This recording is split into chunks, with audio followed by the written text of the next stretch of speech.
they're all being let out. Terrifying for their victims, because they tend to go back and terrify their victims again. So that's one aspect of what's so terribly wrong about this. But this story will really make your hair stand on end. This is the story of a fine young, much-loved young man called Gordon Gault. 14 he was. Died in hospital 6 days after being attacked with a blade in Ellswick in Newcastle. Now, two guys were convicted of manslaughter and unlawful wounding. One was called Carlos Neto, 18. He's still inside. Lawson Natty, who supplied the machete that killed poor Gordon, he is going to be let out early. And Gordon's poor mother, Dionne Barrett, has received a letter informing her of this. As you can imagine, she's not very happy about it. So a warm welcome to the show to Dionne Barrett. Thank you for joining us, Dionne. Thank you. Well, just try to sum up the way you feel. The man responsible for the murder, well, the manslaughter, I suppose it is technically, but you must see it as a murder.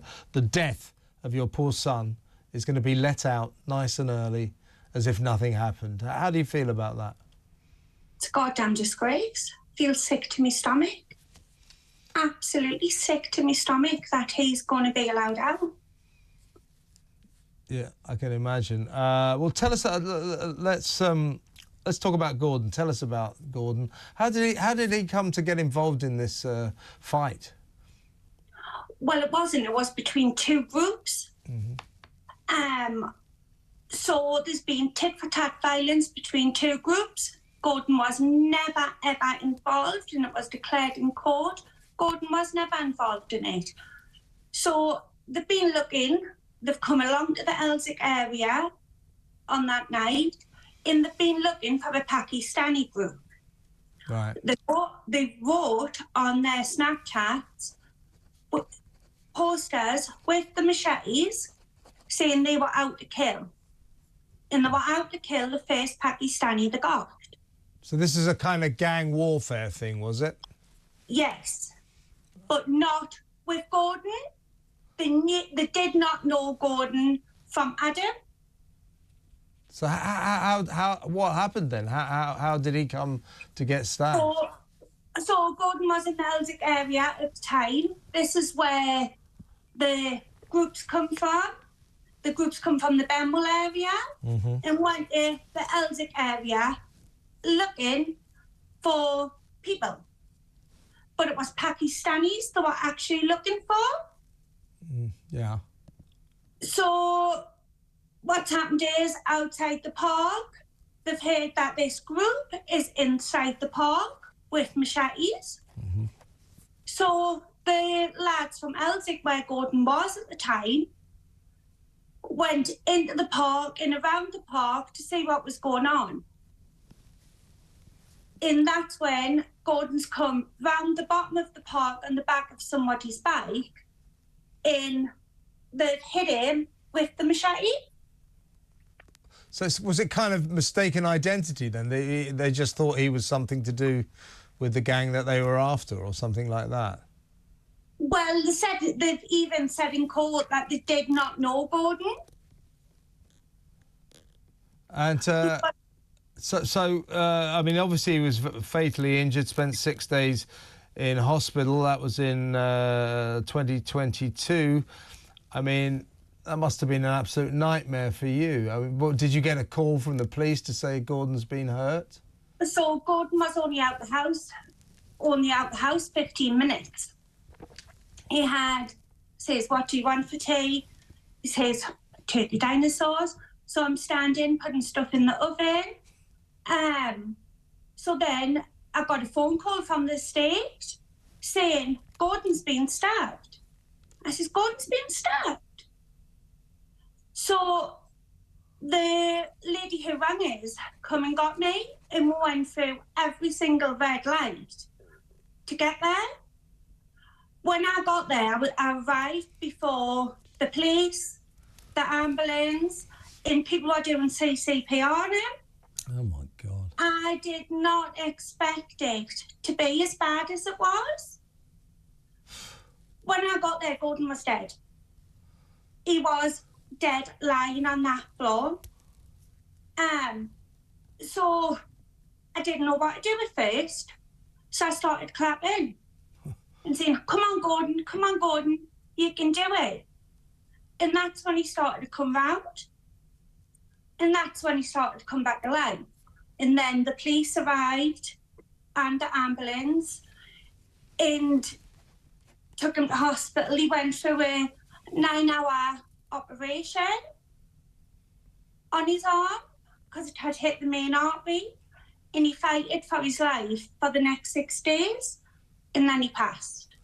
Oh, that's so terrible. I'm really so sorry for your loss, Dionne. Well, tell us a little bit about Gordon. What kind of a kid was he? Does he have brothers, sisters, that kind of thing? Gordon's got brother and sister, all older. He was the baby of the family.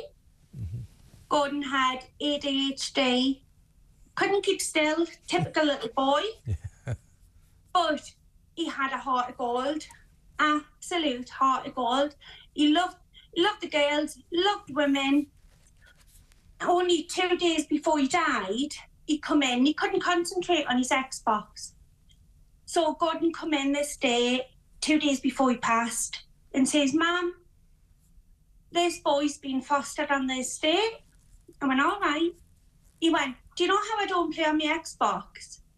Is it all right if I just give him my Xbox because he's got nothing? I says, if that's what you want to do, you do that. And he gave him his Xbox and he gave him his little money jar and he made him a little pack lunch. And that boy come to his funeral. And He sounds like a very nice kid, Dionne. Now let's get back to the fact that the guy. So this guy Lawson Natty, 18, he's the one who gave this other guy Carlos Neto the machete that stabbed your poor son. So both of them were convicted of manslaughter and unlawful wounding. I mean, that in itself, you must have thought that that they deserved a murder charge, didn't they? Oh, 100%. 100%. Not only did he supply the machete, he ordered 3 machetes online, 1 in the September and 2 in the November. The 2 in the November only come the day Gordon was killed. 1 was for his friend Carlos, and he also had the machete on him himself. So they went along to the Elsick area armed. You go out with these machetes, you intend to hurt somebody. Oh, yeah. And not only, so they went along, both of them had machetes on them. And it wasn't just Gordon, obviously it was the other boy 3 minutes later who also got macheted across the back. Yeah. And if that's not intent, yeah, what is? So they said that. So they tried to frame it that there was no real intent, and therefore it's manslaughter and unlawful wounding. I think they got off lightly from what you're telling me, Dionne. Oh, 100%. But you know, there's one injustice for you now. You have a serious injustice that the man who supplied the machete that killed your son is being let out early. Was it today he was let out, or are you expecting it? No, sorry, yeah, it was yesterday. He was let out yesterday, yes. So he's out on the streets now. What would you like to say to the Prime Minister, Keir Starmer, in the light of the fact that the guy responsible for the death of your son, the stabbing of your son, is now walking free because the government's decided to let him out early? What would you like to say to Keir Starmer?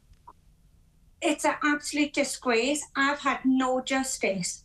But one thing I do want is I pray it never, ever happens to one of his kids, one of his family, and it doesn't happen again to somebody else, because he's going to get out of there. He's getting out there. He's done months. He's not rehabilitated. Nothing. So he's laughing at the system.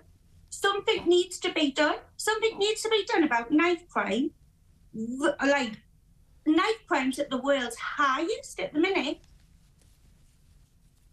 Yeah, and you must feel, I mean, after the agony of what happened to Gordon, the agony of those two thugs getting off pretty lightly when they were sentenced, you must feel that you're going through a terrible injustice all over again. Yeah, so the High Court judge also ordered him to be deported on release. Now I'm being told that the deportation is a long process and he can apply for bail against that, and it's not certain that he is going to be deported. So is he's Lawson Netty is a foreigner, is he? So so he was going to be deported, and now you've been told that he was meant to be. But he won't be deported. He'll be allowed to appeal to stay. The High Court judge demanded him to be deported on release. But he's not going to be. They says it's very unlikely. I don't know what to say, Dionne. I mean, I don't know what's going on in this country. Do you? No. I really don't. Well, listen, Dionne, I really appreciate you. We're going to keep in touch with you because this isn't a case that we will drop. But thank you so much for talking to us. Terrible, terrible injustice you've suffered several times now, I'd say. One with the death of your son, one with the lightness of the charges against the guys who killed your son, and now they're letting him out. They've let out the guy who did it. Dionne Barrett, thank you very much.